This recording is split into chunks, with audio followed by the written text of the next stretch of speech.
So welcome and thank you for being with us here this afternoon. I'm Amanda Bell. I'm the Assistant Dean at the Niagara Regional Campus for the Michael G. DeGroot School of Medicine, and I am so pleased to be sharing this opportunity with Sandra Carroll, who is the Vice Dean of the School of Nursing at McMaster, and we are going to spend the next short while with you talking about microaggressions and our experiences of them and responses to them, and we really see ourselves as guides in this, not experts, and really welcome the opportunity to learn from you at the same time.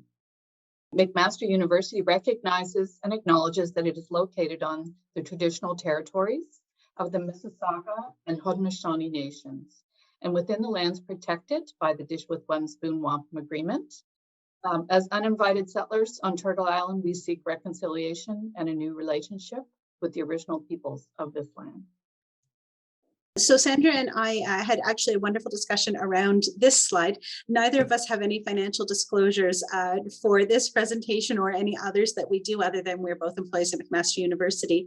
But more importantly, thought it was really relevant for us to let you know how we identify. Sandra identifies as a white European, French and Irish settler who is cisgendered, and I identify as white, cisgendered, straight, able-bodied, and a settler physician.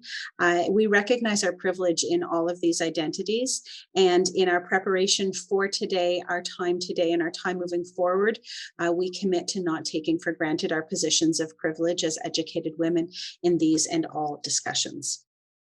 As you notice, we're taking turns with our slides. We're on the odd and even trajectory together. So I'm going to outline our agenda and objectives. We are just going to do a very brief discussion with you to allow as much time as possible for our breakout discussions and questions for consideration. We'll debrief after that. And at the end of this presentation, we're hoping that learners will be able to identify at least one very helpful strategy to handle microaggressions. So really, in coming to this presentation, and we're assuming that you're here because of personal experience, personal interest, or a desire for growth and discussion in this area, we have been thinking about and would like you to think about how we experience microaggressions, how you have experienced them, particularly how your position either as a woman or as an ally of women has influenced that, but also thinking about the roles that we hold, the tables at which we sit, who else is at those tables, and how that makes us experience power and privilege. Because we recognize that there are people on this workshop today that have positions of leadership, that have positions of authority, and there are other people who don't hold those positions. And even those of us in leadership find that we vary in our power and our privilege depending the table that we're sitting at. So Sandra and I had some really good conversations about the idea of the boardroom table, now that the boardroom table is really a series of Zoom squares, what that means, and how sometimes the tables that we sit at are family tables or community tables, and that may be where we're experiencing the microaggressions as well. And also recognizing that privilege is often invisible to those who have it. Bias and discrimination are readily apparent to those who experience it.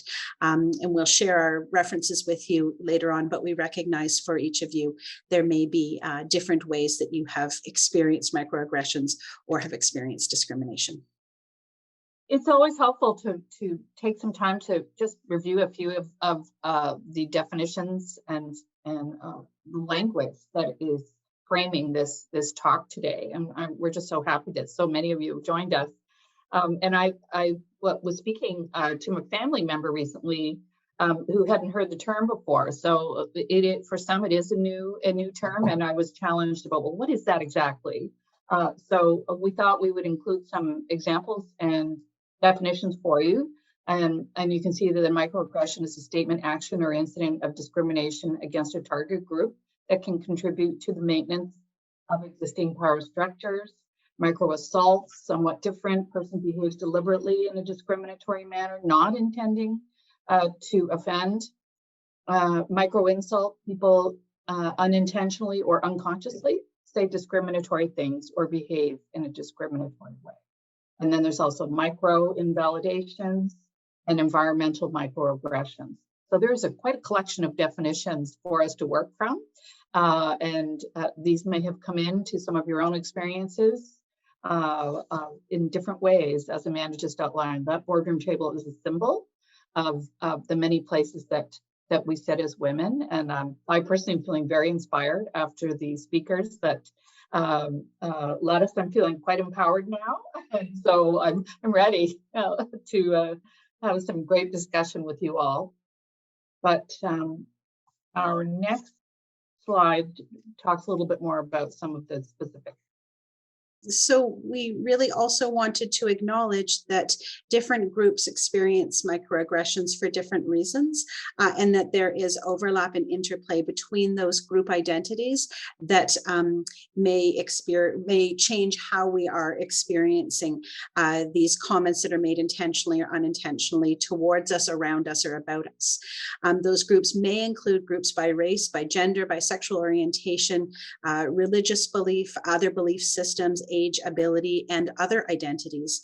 But I think it's very important to recognize that when you belong to multiple groups, it's not simply a sum of the impact of these comments. It's actually exponential. They multiply each other. So as a racialized woman, as a young woman, there may be other things that you experience, and it's not just being young and being a woman, but these things do multiply each other. Most importantly, we want to recognize the experience of Black female physicians and Indigenous female physicians as really, those are hard places to hold right now. And we recognize how very much is being asked of women in these groups right now in unfair ways, and how many micro and macroaggressions they face. And I think that we need to recognize, understand, and leave as much space as we can to hear the experiences of members of these groups. And the impact of this is really, it can span quite a broad range of experiences for folks. And that's negative job satisfaction, the fatigue of years of microaggression without knowing that is part of the cause, decreased productivity, a lower self-esteem, a general hostile work environment, mental health issues, and the prevention of people applying for jobs or promotions. Some of that came up this morning in our talks with Anita, Minister Anand.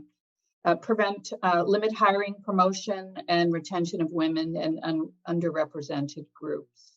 So this can be a slow and steady grind for women in different environments.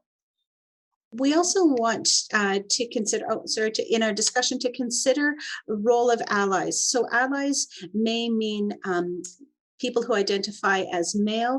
They may also mean women who have more power around some of these virtual or physical tables. The majority or the most vocal of any group really sets those social norms and the socially acceptable behavior for a group. So in this atmosphere of groupthink, it means these statements, these comments that really do represent microaggressions can go unnoticed or unchecked. But allies and people who have a relative safety and relative power at those tables are safer. They may be distanced from the emotion of the moment, or they may just have more of a voice at that table. So we really want to encourage, empower, and request allies to act in the ways they can at the time they can, and to get that information out to them, because these are the voices that are safe to be heard and can change that groupthink and can set new socially acceptable behavior, even in an existing environment. So allies have the opportunity to call out a statement and the negative impact of the statement in that very moment. They can bring up a curious exploration of that statement. I wonder why you would say something like that. They can change the conversation in a different direction when it's becoming problematic. And most importantly, can shift the conversation back to the person whose voice was silenced or was suppressed. Rather than using their space, give that space to somebody else who deserves, needs it, and may not have the opportunity for it. Allies have an important role in giving credit for and amplifying the voice of of people who had ideas rather than claiming ideas as their own, and really demonstrating that solidarity, that support, and changing those social norms. We've included some questions just to guide the conversation in your breakout groups together, where you can actually offer some, share some experience about how you have experienced microaggressions. Where do you sit where you've had these experiences? Do you have influence or voice at these tables? And how do you address them currently? And does it work? As well as how do you feel empowered or disempowered to speak up? And were the allies present? That is reflected in Sonia's question in the chat. We don't always have the allies, and how can you prepare as you enter these spaces?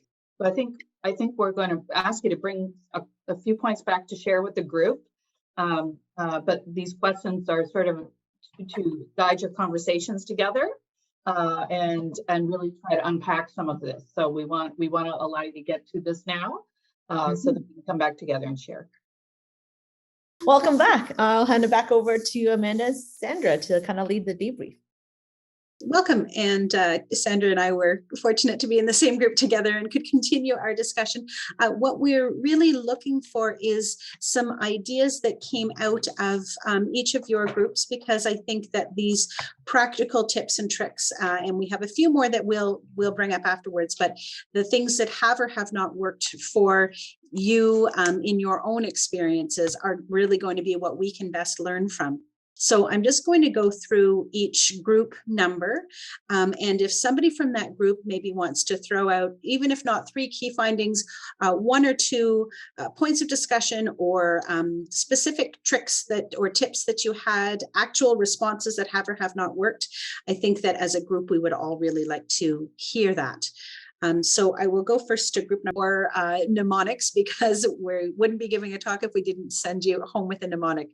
So we do have some suggestions here. And some of this came up naturally in our conversations as well. So I was glad to see that. So we've gathered a few. We hope these are helpful. Ask clarifying questions in innocence and curiosity. And coming from that place of curiosity takes away that feeling of judgment in that moment. So come from curiosity, not judgment. Tell what you observed in a factual manner. And we expanded this by saying, repeat the exact words that were a problem or a microaggression. Impact exploration. How did the statement impact you and others? Own your own thoughts and feelings around the situation. So that aligns with the authentic statement. And next step. So there are a couple of examples here of rephrasing and responding. So, we just wanted to open this up and provide you with a few tools in addition to the chat, which I hope we can save the chat comments and folks can take those home as well. And also just to thank you for the ways that you have already stepped up, and for the ways that you will step up, recognizing when you do have more power and you're helping somebody that is more vulnerable in a situation.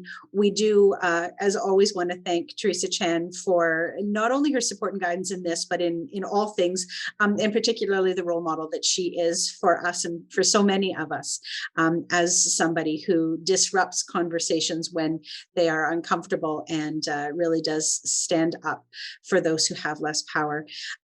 And we encourage you to continue these discussions because this is the way that we are actually going to see change, and the difference is going to be made by every one of us. And unfortunately, some of it will be through what we experience ourselves, but also it will be through what we are able to interrupt and change.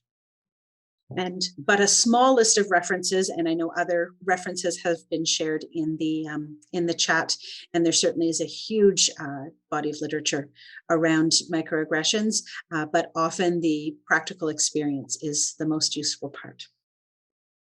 So we will see you at a table sometime soon, and we'll all be ready together, because this cluster of over 50 people can make a change the next time we're in the same situation. Thanks for coming.